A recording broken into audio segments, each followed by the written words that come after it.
Morning. आइए हम लोग क्लास 10 का फिजिकल साइंस का एक चैप्टर पढ़ते हैं। इसमें कुछ पोर्शन पढ़ेंगे चैप्टर में एटॉमिक स्ट्रक्चर यानी कि परमाणु संरचना। परमाणु संरचना में आज जो हम लोग तीन चीज़ के बारे में जानेंगे। एक है कि एटॉमिक नंबर क्या है यानी कि परमाणु संख्या क्या है, मास नंबर यानी कि मात्रा संख्या क्या है, और कक्ष में मैक्सिमम कितना इलेक्ट्रॉन रह सकता है, एक कक्ष में कितना इलेक्ट्रॉन रहता है, इसका जो फार्मूला है उस फार्मूला के माध्यम से निकालने की कोशिश करेंगे। कक्ष किसे कहते हैं, सेंटर किसे कहते हैं, इसके भी बारे में हम लोग जानेंगे। सबसे पहले परमाणु के तीन मौलिक कण हैं। कौन कौन है वो? इलेक्ट्रॉन, प्रोटॉन और न्यूट्रॉन। तीन मौलिक कण है, इलेक्ट्रॉन, प्रोटॉन और न्यूट्रॉन। इन तीनों कणों के मिल करके ही एक परमाणु बनता है। अब है कि इन तीनों में कौन सा आवेश होता है यानी कि चार्ज क्या है। तो सबसे पहले हम लोग जान लेते हैं इलेक्ट्रॉन के बारे में। इलेक्ट्रॉन तीन मौलिक कण हैं। एक है इलेक्ट्रॉन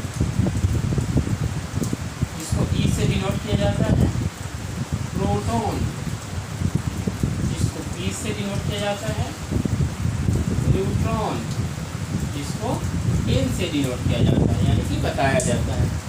इलेक्ट्रॉन जब भी बोलेंगे तो हम लोग ई लिखेंगे, प्रोटॉन जब भी बोलेंगे तो हम लोग पी लिखेंगे, और न्यूट्रॉन जब भी हम लोग बोलेंगे तो एन का इस्तेमाल करेंगे। अब आते हैं कि चार्ज क्या है। इलेक्ट्रॉन में ऋण आवेशित चार्ज होता है यानी कि जो आवेश है इलेक्ट्रॉन का वह है माइनस यानी कि माइनस है। नंबर दूसरा देखते हैं प्रोटॉन। प्रोटॉन परमाणु के केंद्रक में रहता है, इसको केंद्रक बोलते हैं, परमाणु का केंद्रक। परमाणु के केंद्रक में प्रोटॉन रहता है और उसमें प्लस चार्ज रहता है, पॉजिटिव चार्ज रहता है। अगर हम लोग चार्ज की बात करें तो इलेक्ट्रॉन में रहता है नेगेटिव, प्रोटॉन में रहता है पॉजिटिव और न्यूट्रॉन में कोई चार्ज नहीं है। न्यूट्रॉन कहाँ रहता है? परमाणु के केंद्रक में ये भी रहता है लेकिन इसमें कोई चार्ज नहीं पाया जाता है। तो हम लोग क्या पढ़ें? इलेक्ट्रॉन, प्रोटॉन और न्यूट्रॉन के बारे में। इलेक्ट्रॉन में ऋण आवेशित चार्ज रहता है, नेगेटिव चार्ज रहता है, प्रोटॉन में पॉजिटिव चार्ज रहता है, न्यूट्रॉन में कोई भी चार्ज नहीं रहता है। अब आते हैं कि परमाणु का जो बीच का हिस्सा है उसको हम लोग केंद्रक बोलते हैं। केंद्रक में प्रोटॉन और न्यूट्रॉन की उपस्थिति रहती है। इलेक्ट्रॉन क्या है? ये जो कक्ष है इस कक्ष के चारों तरफ घूमते रहता है। पहला कक्ष, दूसरा कक्ष, तीसरा कक्ष, ऐसे कक्ष में घूमते रहता है। अगर हम लोग बोले नंबर ऑफ कितना है इसका, नंबर ऑफ ऑर्बिट कितना है, इसको ऑर्बिट बोलते हैं इंग्लिश में 1, 2, 3 और भी ज़्यादा है। इसको हम हिंदी में कहेंगे कक्ष और इंग्लिश में कहेंगे ऑर्बिट। कक्ष में इलेक्ट्रॉन मूव करते रहता है। अब आते हैं कि एक कक्ष में कितना इलेक्ट्रॉन रहेगा मैक्सिमम, इसका सूत्र क्या है या कैसे हम लोग निकाल सकते हैं? तो उसका सूत्र है 2n²। अगर हम लोग बोले कि पहला कक्ष में कितना मैक्सिमम इलेक्ट्रॉन रहेगा तो नंबर ऑफ ऑर्बिट 1 है यानी कि फॉर्मूला क्या है यहाँ पर 2 × 1 का होल स्क्वायर और 2। तो पहला ऑर्बिट में मैक्सिमम 2 इलेक्ट्रॉन रहेगा। आइए देखते हैं दूसरा ऑर्बिट में n = 2। n का मतलब होता है नंबर ऑफ ऑर्बिट।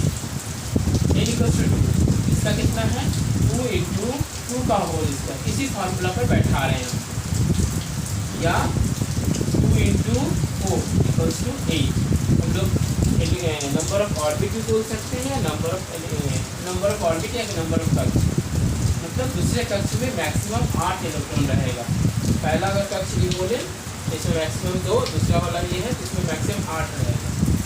n = 3, इसमें कितना रहेगा तो 2 × 3 का होल स्क्वायर, 2 × 9। मतलब तीसरे वाले कक्ष में मैक्सिमम 18 इलेक्ट्रॉन की उपस्थिति रहेगी। तो इस फार्मूला से हम लोग ये निकाल सकते हैं कि इस कक्ष में कितना इलेक्ट्रॉन रहेगा। क्या है फार्मूला?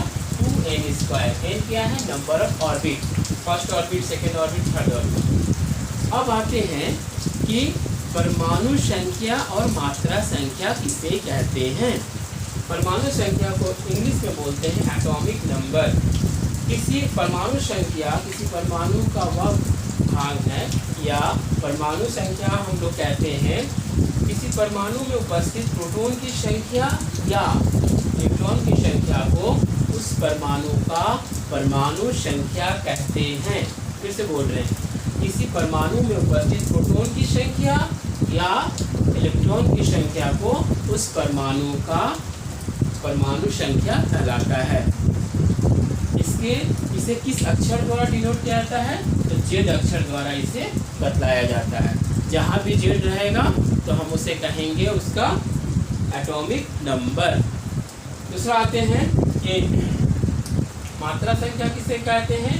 मात्रा संख्या कहा जाता है किसी परमाणु के केंद्र में उपस्थित, केंद्र में कौन कौन उपस्थित है, प्रोटॉन और न्यूट्रॉन।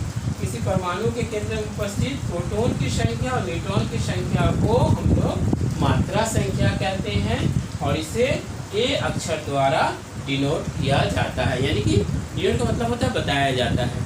तो हम लोग क्या पढ़े यहाँ पर कि मात्रा संख्या किसे कहेंगे, तो किसी परमाणु के केंद्र में उपस्थित प्रोटॉन और न्यूट्रॉन की संख्या को हम लोग उस परमाणु का उस तत्व का मात्रा संख्या हम लोग कहेंगे। यहाँ पर हम लोग जो चीज़ पढ़े अभी, एक पढ़े कि इलेक्ट्रॉन प्रोटॉन और न्यूट्रॉन में क्या आवेश है, किस कक्ष में कितना इलेक्ट्रॉन मूव कर रहा है, एटॉमिक नंबर और मास नंबर इसे कहते हैं। इस टॉपिक में इतना ही। दूसरे चीज़ में दूसरा जो वीडियो होगा उसमें कुछ दूसरा कुछ बताएंगे। Thank you.